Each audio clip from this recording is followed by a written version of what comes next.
Hello. Yeah, first of all, I want to say thank you to ADCE and to Chris for inviting me to come out. It's actually a very humbling honor to share the stage with people like Julia and Neil and the rest of the people that you're going to hear.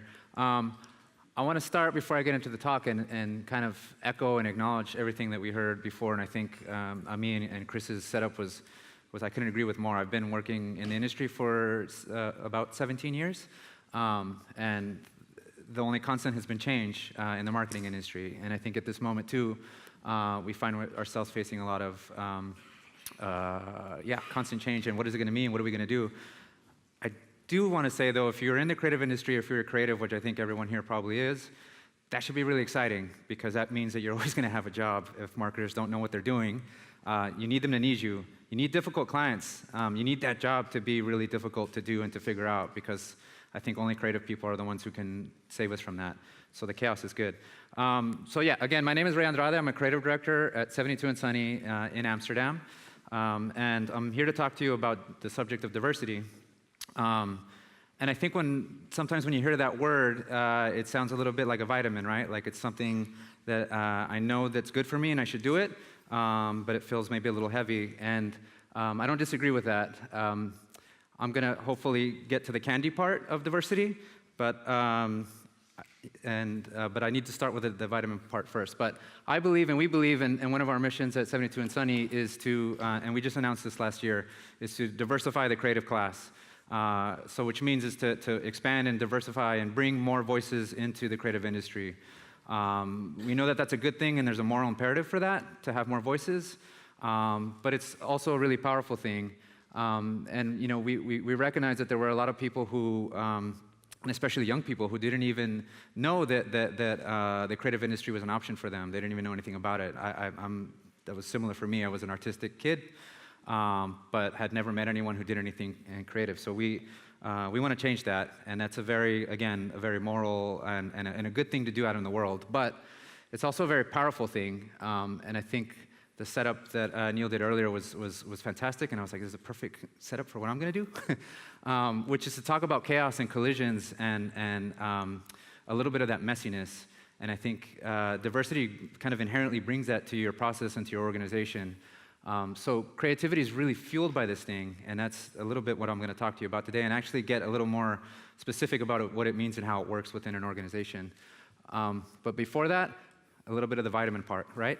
I just want to set the context a little bit here in Europe. So in Europe, right now, in the EU, nearly 50 million people are of ethnic minority backgrounds. And that number is still going up. Although, you know, there is a trend in my country, back in the States, and even here in Europe, of some nationalism happening, which I don't want to get into. But it is, regardless of any of that, this is still trending. And if you're in a capital city in Europe, you feel this every day. And I think even looking out here, I can see it playing out. In the EU as well, there's 23 official languages and 60 minority languages. Again, that all sounds like quite daunting, or it can be like that's quite a bit, but if you're a creative person, that's more inputs, that's more textures, that's more music, that's more references, that's more stories that people have, and for you to draw from, and more voices to talk to, which, if you're a painter, more colors is good, right? So I think it's the same applies here. But unfortunately, if you're not prepared for that, it also can create a bit of a problem, like this.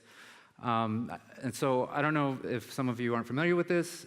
This is something that happened with H&M fairly recently, where they designed a sweatshirt for a little kid that said "coolest monkey in the jungle," and then decided to show it to the world on this boy.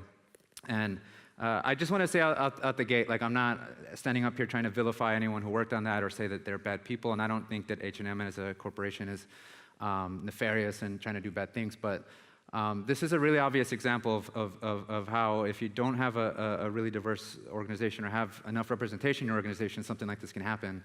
That was highly offensive. Well, it should be highly offensive for all of us, but it was definitely highly offensive for a lot of specific people.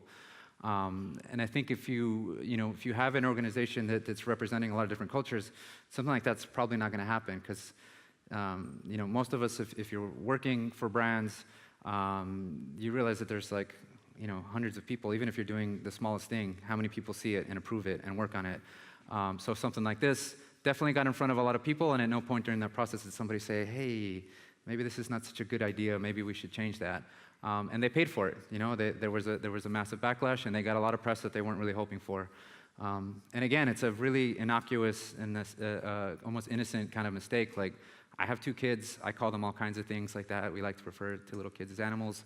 But you have to really put yourself in a position where you're prepared to, to be aware of cultural sensitivities and ready for it. And speaking of not being prepared or just getting it wrong, and Neil talked about this a little earlier, and I was going to show you the ad as well because it really drives the point home, but I don't want to watch it again. But again, I think this was also just really, really tone deaf, and I think in this, you know, I'm from the States, and there was this moment where we had a lot of, you know, and it's still going on, and it's a beautiful thing, but a youth movement. There's Black Lives Matters. There's the kids in Florida who are protesting, and it's really potent, right? This conversation's happening everywhere. So Pepsi thought, well, hey, let's tap into what the kids are into, and let's run this thing. If you haven't seen it, you should watch it because it's an important mistake to learn from. But you know, it was quite offensive, and it was really getting it wrong. And I think for a lot of people, it really trivialized what their daily lives were like, right? You know, I don't think it's every brand's job to kind of always be, you know, out front with their message. Like, that's a choice that they can make, or you know, to be representing certain values. But it is your job not to get it wrong this way, or to really hurt people. This is kind of hurtful. And so when things like this happen, you lose a couple of things, and one of them is representation. So, you know, those are 2 examples of things where they're egregious, where they made a decision and it hurt people. But you can also hurt people by not doing anything, which is like not seeing yourself represented in media, which is true for a lot of people, and it was certainly true for me growing up. You know, the repercussions of a kid who has never seen a superhero that looks like them, you know, looks like her, or never sees their culture represented on screen. Not only does it open us up for, you know, so not having a diverse organization can open us up to all that, but you know, so it's not good. But changing that can have a lot of really, really good repercussions. So that's the vitamin part, just setting the context of why we know that it's good to have more diverse organizations. Now I'm going to kind of back up a little bit and talk to you about what we get from it. What's the benefit of actually having a really diverse organization? Because it's not just about the moral imperative, it's actually about feeding creativity. So I'm going to take us to El Paso. I thought I'd give you a little bit of a background about myself and where I came from and why this is such an important topic for me. If those of you who are not familiar or haven't seen a movie about drug cartels, El Paso sits on the border of Mexico and Texas in the United States. It's kind of a really specific place, and always like, I don't know if anyone here, if you're from a small town, you always have kind of this tension of really loving where you're from, but then also having this tension of feeling like really removed from the rest of the world, right? I have certainly felt that way growing up, but I also, I identify as an American. I am an American, so I always felt like an American kid. And I had cousins who lived in Mexico that were minutes away from me that I grew up with who reminded me that I was American because me and the rest of us who lived on the American side were the gringos.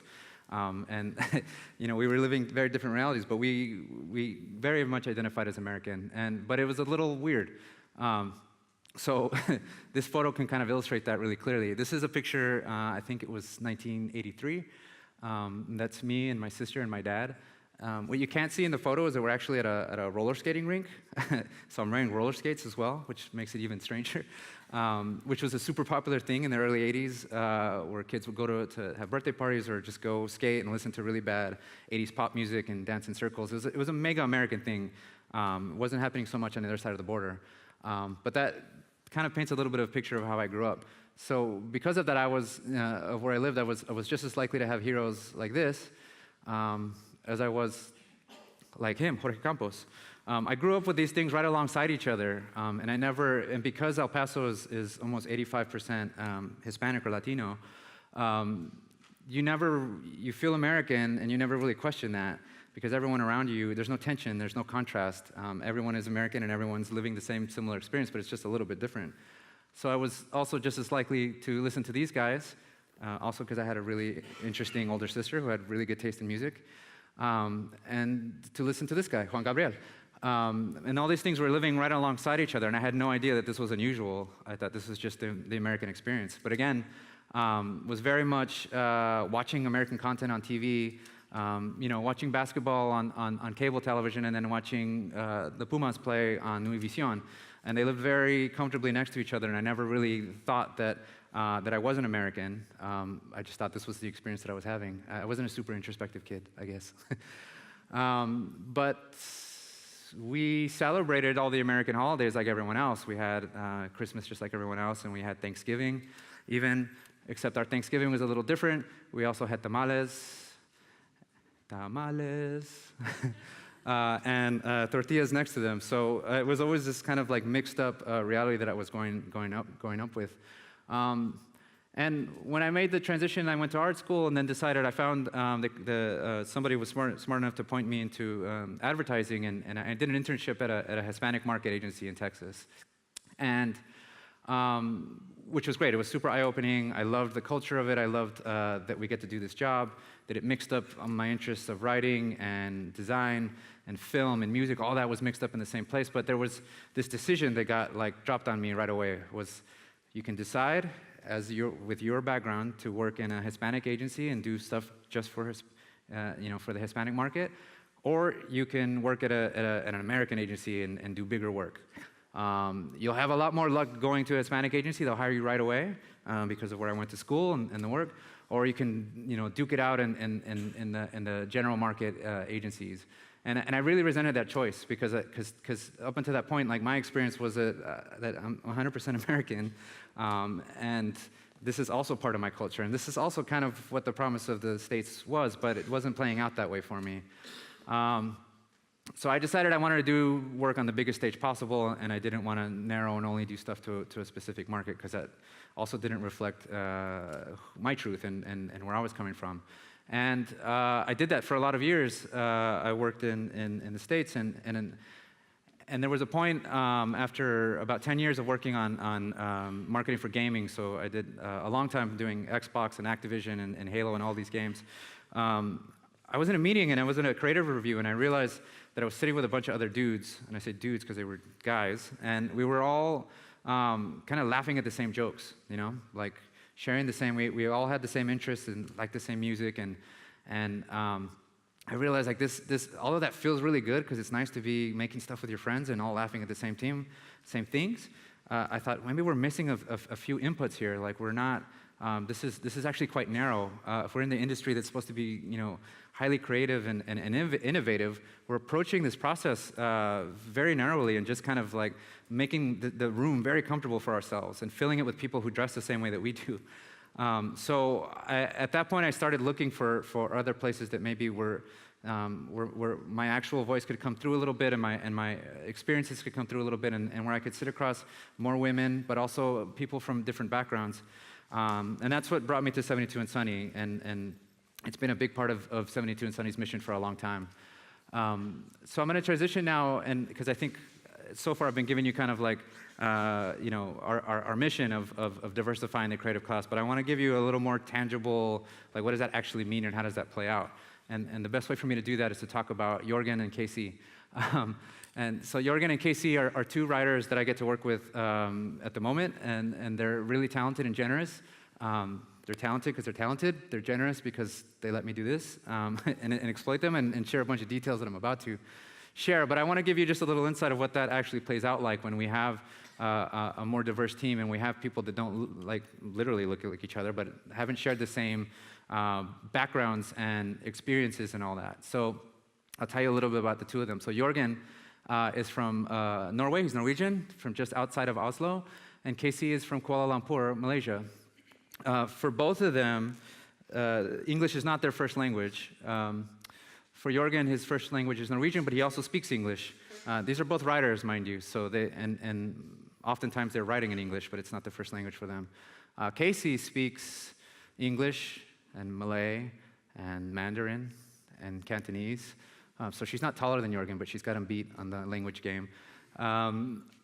Jurgen has 4 half-siblings, not half people, he just has different parents, you know? Casey is one of 6, so she has a really big family growing up in Malaysia. Jurgen has lived in Oslo and Elverum and Bodo and Oxford, and now he lives in Amsterdam with us. And Casey has lived in Kuala Lumpur, and she's been in San Francisco and all over the States, in Boulder and Portland and Singapore. So I'm kind of building here, but like this is these 2 very distinct people out in the world collecting experiences, collecting taste, building their taste, and being kind of like modern humans, you know, traveling all over the place. This is a really good, I think, recipe for a really good creative. I don't know if Jurgen still likes McDonald's, but he used to work at McDonald's. Some of his early jobs, he worked at McDonald's, he was in the Norwegian army, and he was also a prison guard, which is insane. But apparently in Norway, which is a really good sign, prisons aren't so bad, he said he spent most of his time playing FIFA with the inmates. and Casey was a telemarketer, a computer salesperson, and also a farmer, which is also totally amazing. And then, for some reason, Jurgen likes Italo disco and heavy metal equally. There's his 2 favorite genres. And Casey, at the moment, she goes through phases. She's obsessed with Korean pop music right now. Now, I share all that because when these 2 writers sit down, you know, they're paid because they're really talented and they can come up with really good ideas. And that's the price of entry of just working at any, you know, good advertising agency. But the value that they also bring is that every time they come to a brief or they come to a situation, they're bringing all that stuff with them, and that stuff doesn't match. It creates a natural tension, and it creates a natural, like Neil was saying, a natural chaos, right? If we're nice to each other and we like each other, then we kind of feel a little more like a family. Like if any of you are fortunate enough to be in a nice and intimate and healthy family, it's probably that way because there's a bit of chaos that you all kind of accept, and there's tensions, and it's messy, and maybe your dinners are a little louder, and I think that's a little bit of what we try to put in place. It makes this really powerful. And so what you get, and that's just 2 people. We have an agency filled with not just ethnic backgrounds, but we're also doing the same thing with our disciplines. Of not just saying that creativity only lives with the writers and designers, although as a designer, it's a really enticing way to work, right? To say like, I'm a creative wizard and no one can do what I do, and don't try to understand the process. Although that's comfortable for somebody who does that, it's not very good for an environment, and I don't think we put a box around the creative department and say this is where creativity happens. So alongside genders and ethnicities, we're also bringing in different disciplines. And what that means is that anytime we have a problem, you have this collective that has very different perspectives and different approaches on how to solve that problem. And for me, where I've seen that played out really well is that, you know, when I've been in a review with a bunch of other creatives and writers, like for instance, I was in a review with a Brazilian writer, and we were all putting scripts on the wall, and I didn't understand his script at all. not grammatically or English, I just didn't understand any of the references. And then he explained it to me, and in his explaining, I got really excited, and I stood back and I said, damn, I would have never have approached that brief the way that you just did there. At the end of that session, his script was actually really bad, and it wasn't what we were looking for. But the knock-on effect of that experience is that the canvas suddenly got really much bigger. The possibility for new ideas and different ideas was just really aware to all of us, because we weren't all kind of competing with the same thought. And can I get to the cooler reference first?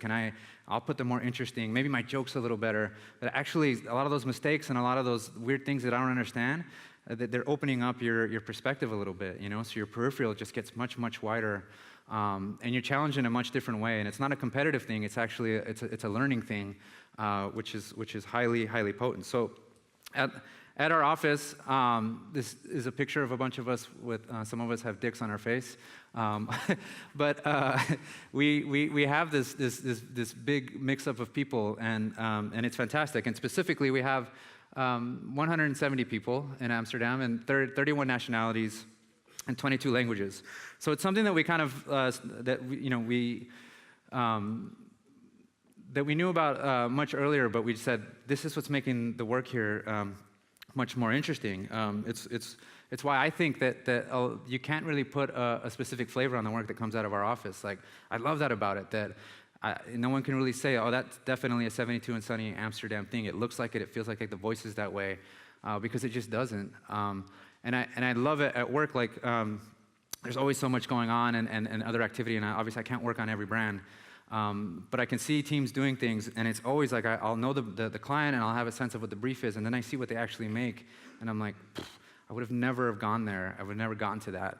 And I think that's as Chris said earlier, I think this is a superpower that we really try to harness, and it inherently protects us from getting stale, but also all the benefits of not being culturally insensitive. I do need to be honest about some things, and because I feel like I'm painting you a really utopian, like, beautiful hand-holding situation, which a lot of it is, and that's how it feels. It's also it can be quite messy and inefficient. Well, it doesn't matter. It just says messy and inefficient. It makes us a little bit slower sometimes. Our reviews can go much longer because you have people who again, you have non-native speakers who, maybe their English isn't their first language, so it takes them a little longer to explain things. You have people who have grown up in different places. They don't understand each other. I don't understand what that meant. And it makes it somewhat inefficient. But I think that the benefits of all that we all gain every day, and that it basically forces us to be much more intimate with each other and to share a lot more. And I'm going to need to click eventually. When we get it right, really beautiful things. There it is. See, I told you, messy and inefficient. It does make us a little slower, and it also requires if you're in charge if you're a creative director or you're in charge of the final product and how things look. It means sometimes you get scripts that don't make any sense, or scripts that I have to edit still, right? That I have to do all that in. But it also means that some of the scripts are going to have little gems that are going to fuel other things, and it requires us to be a little patient and to take our time with all that. But when we get it right, it's a beautiful thing. And I'm going to show you a piece of work that I think is a really, really good example of how all this comes together.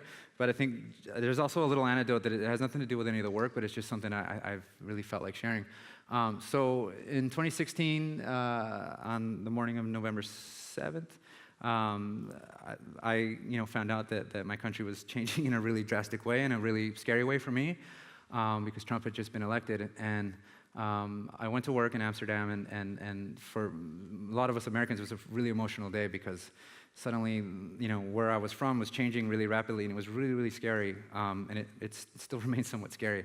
But a beautiful thing that happened in that context is that I was fortunate enough to be working with people from Italy and people from South America and Brazil and Argentina, a lot of people that had gone through this previously. So I kind of walked into a family environment where people said, hey, sometimes your country puts a really awful, terrible person in charge, but everything's okay. You still wake up the next morning. Your grandma's still your grandma.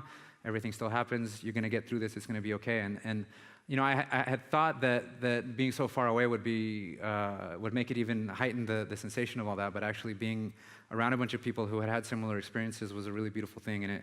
And again, it gave me, and it still continues to give me, a lot of perspective that the culture that I've lived in, and this is also a very American thing, right? We get really, we kind of think that our culture is the only culture in a lot of ways. So it's been a really healthy thing for me, and I think for everyone. But now on to a beautiful thing and a demonstration of when this actually comes together and works out really well. So this is a campaign that we did recently, or last year, for ADCE. It's called Is It Okay for Guys? Before I kind of give you the background on this, I do want to give you just one quick disclaimer that I didn't actually personally work on this project, and that's important to say because I didn't. But I couldn't be more proud of it, and it's also, I think, one of the best demonstrations of how our diversity kind of plays out and makes amazing things. When ADCE came to us, they were kind of starting to acknowledge a little bit of a problem they were having. I don't know if you're all familiar with the work they were doing before that. But it was basically this strategy of a spray to get laid. I spray this stuff on me, and then beautiful women show up, and I'm entitled to that because I'm a young man. You know, it had been quite popular for quite a while because it was funny and it was well crafted. It was insensitive, but it was working. They came at a time where they were starting to see, you know, their kind of their sales dip just a little bit, but also starting to question, hey, is this the right thing to do? It was a super quick conversation for us. It was, no, you need to change this a little bit. And luckily, they were brave enough to listen to us, but it was also because we had a diverse team. I mean, the team on ADCE was at the time was mostly women. So it wasn't just them, you know, shouting at the guys in the office and being like, you know, what the fuck, how can you guys like this stuff? It was actually starting from a place of empathy, of saying we're actually all fall victims to the messages in media. And actually, you know, men fall prey to this as well, and that actually feeds the bad behavior. So it opened up a really good discussion between the creative team and the wider team about the messages men were receiving, and it opened up a forum also for the guys in the office to talk a little bit about how they feel about that stuff and how much pressure they live with every day. So they started talking about that. It's not so easy for guys out there, right? The other cool thing, we heard a little bit about data earlier, and I 100% agree we can't let our creativity be led by that, but when used correctly, it actually can really fuel the ideas to a much bigger place. And so, you know, we had someone on the team said, well, actually, like, we can go to Google and look at what, you know, we can see really quickly what guys are searching and what they're actually nervous about. Because it's a little bit how we use Google and search these days, right? Like, I have a bump on my arm. What does a bump on the arm mean? It's actually this really interesting portal into like what people are really worried about and concerned about. And so they went to Google and started searching, is it okay for guys? And it was insane what they found. Guys were asking a lot of questions, which the film will get into in a second. But I think that kind of thing doesn't happen if you're not setting up an environment where you have different backgrounds, personalities, cultures, ethnicities, and genders kind of openly having these discussions. And I'll tell you, back to the messy slide, like, it's not always a really simple and you know, although we all have the same kind of values and spirit, we disagree on a lot of stuff too. But again, creativity needs those tensions and those collisions, because if everything is just very smooth and easy, then the idea has nothing to grow from. It needs to be coming off of something. So I'll share this work right now. Again, something I'm super, super proud of, and a really good demonstration of how all that comes together. And again, I did not work on it.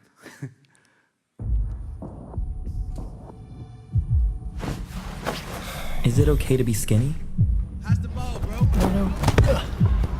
Is it okay to not like sports? Is it okay to be a virgin? To experiment with other guys? Is it okay for guys to wear pink? Is it okay for guys to be nervous? To have long hair? To like cuts? To take a selfie? To shave your... To be depressed? To be scared? Wait, is it okay for me to be the little spoon? Come on, man. Is it okay for guys to... Go online to search and see for yourself.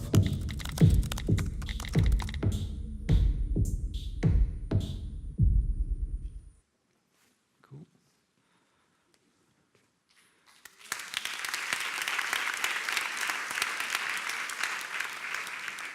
Yeah, so that, again, a really good demonstration of creating an environment where we can allow ourselves to have these difficult conversations and then figure out maybe other people are feeling this way, maybe we can get those out there. So I'll leave you with that.